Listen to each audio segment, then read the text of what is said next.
On a un circuit suivant et on nous demande de calculer les courants qui circulent dans les branches. On a les impédances suivantes. Z1 est inductif, Z2 pareil, il est inductif, Z3 inductif, Z4 capacitif, Z5 capacitif. Donc on va utiliser le diviseur de courant et les lois de Kirchhoff, les lois des courants assez neutres, c'est-à-dire que on va transformer d'abord ces impédances en forme polaire pour simplifier les calculs. Pourquoi? Parce qu'on aura des multiplications et des divisions et la meilleure forme, c'est la forme polaire pour les multiplications et les divisions. La forme algébrique, c'est pour les additions et les soustractions. Donc Z1, c'est 4 racine de 2, c'est racine carrée de 4 au carré plus 4 au carré. Et l'argument, c'est arc tangent de 4 sur 4, donc c'est 45 degrés. On nomme bien sûr. Ici, c'est 10 racine 2, c'est pareil, c'est 10 racine de 10 au carré plus 10 au carré, c'est 10 racine de 2. L'argument 45 degrés. Ici, c'est pareil, 10 racine de 2, 45 degrés. Ici, c'est 10 racine de 2, arc tangente de moins 1, donc c'est moins 45 degrés. Et ici, on a racine carrée de 10 au carré plus 20 au carré. Ça nous donne combien? Z5, c'est 22,36. Argument, c'est moins 63,44 degrés ou bien 43 degrés en ohm. Et on commence maintenant à calculer le courant I1 et par le diviseur de tension on calculera I5 ou I2 et puis par diviseur de courant on calculera I3 ou I4. Donc la première des choses c'est de calculer l'impédance équivalente de ce circuit. Z équivalente, c'est, on a ces deux qui sont en parallèle, Z3 parallèle avec Z4 plus Z5 qui est en série avec les deux, c'est la deuxième étape. Et puis tout cet ensemble qui est en parallèle avec Z2.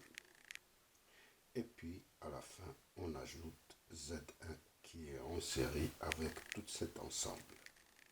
Voilà, donc on va calculer Z3, 4 d'abord.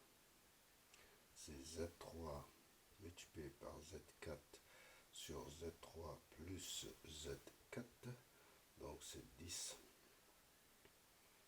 racine de 2, 45 degrés, multiplié par 10 racine de 2, moins 45 degrés, divisé par Z3 plus Z4, c'est 20, je crois.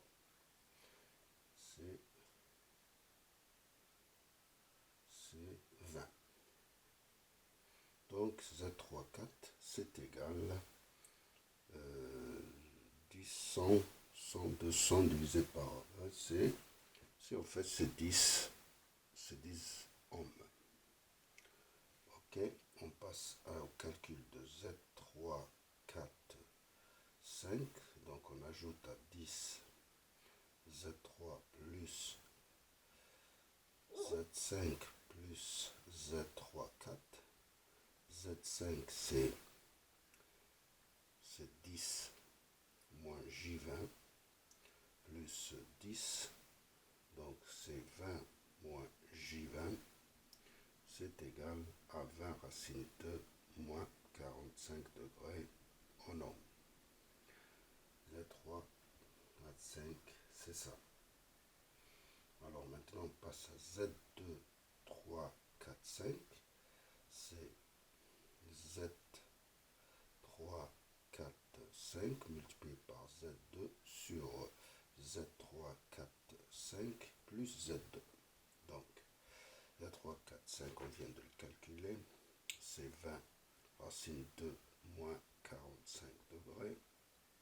Z2, c'est 10 racine 2, 45 degrés, divisé par 20 moins J20, plus Z2, Z2 qui est plus 10, plus J10. Donc Z3, 2, 3, 4, 5, c'est 400, 0 degré, divisé par 30 moins J10. Et ça, on peut l'écrire en forme polaire, c'est 31,6. 31,6, c'est bien ça. Et moins 18,43. Moins 18,43. Moins 18,43. Donc on aura ça. Z, c'est 12,65.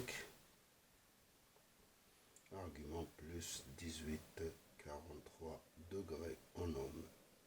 On a calculé Z3, maintenant on peut calculer Z équivalente, c'est Z1 plus Z2, 3, 4, 5, et c'est Z1, c'est 4 plus J4, et ça, en fait, en forme algébrique, c'est 12 plus J4. Donc on ajoute plus 12 plus J4, ça nous donne 16 plus J8, et le résultat en forme polaire, c'est 17,9 et 26,56 degrés en ohm. On a calculé Z équivalente. On va passer maintenant au calcul du courant I1. I1, c'est égal à V sur Z équivalente, c'est 100, 0 degrés sur 17,9 et 26,565 degrés. Ça nous donne un courant I1 de 5,59, argument moins 26,565 degrés en ampères. Donc c'est un circuit inductif. Donc on a calculé le courant I1, on peut passer au calcul de I2 ou bien I5. Donc on passe au calcul de I2, on va utiliser le diviseur de courant. I2, c'est égal à Z3, 4, 5 sur Z3, 4, 5 plus Z2 multiplié par I1. Si vous vous rappelez de diviseur de courant, donc I2 c'est égal à Z3, 4, 5 qui est là, 20 racine de 2 moins 45 degrés, divisé par Z3, 5 en forme algébrique, c'est ça. Z2 en forme algébrique, c'est 10 plus J10. Donc on aura I2 qui est égal à 20, j'ai oublié le I1, c'est 5,59 moins 26,5. Ok. Et ici, on a 20 racine 2 moins 45 degrés, multiplié par 5,59 moins 26,5, divisé par 30 et moins J10. Ça, on le connaît en forme polaire, c'est 31,6 et argument moins 18,43, moins 18,43, ça nous donne un courant I2. Je vais essayer de supprimer tout ça. Il faut se rappeler de ces valeurs parce qu'on en aura besoin. Donc I2,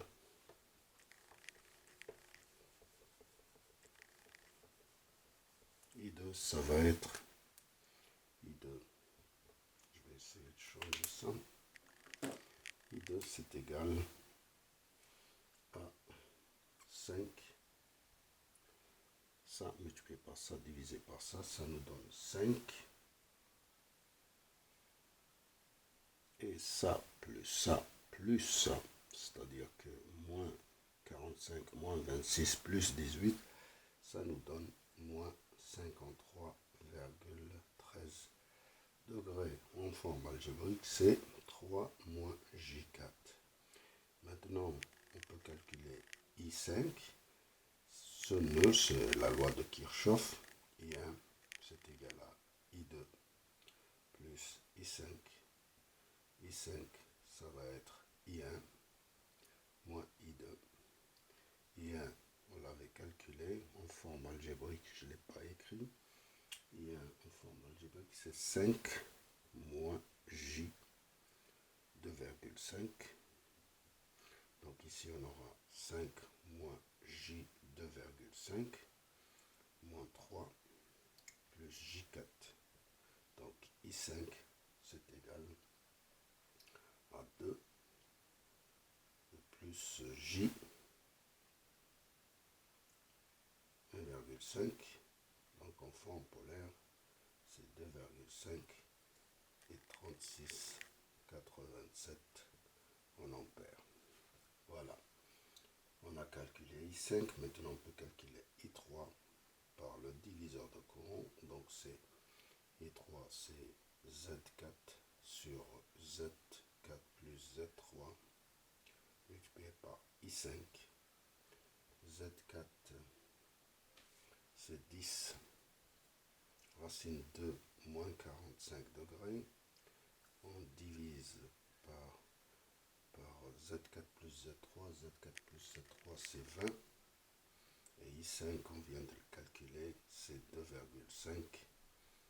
36,87. Ça nous donne ça, multiplié ça par, divisé par ça. Ça nous donne 4,77. Argument, c'est ça, plus ça, donc c'est moins 8. Moins 8,13 ampères. Et en forme polaire, c'est en forme algébrique, c'est 1,75 moins J 0,25 par la loi de Kirchhoff. Donc on peut calculer I4, c'est I5 moins I3, c'est 2 plus J 1,5. I5 moins I3, ce qu'on vient de calculer, plus J 0,25, et c'est égal à 0,25 plus J 0,175.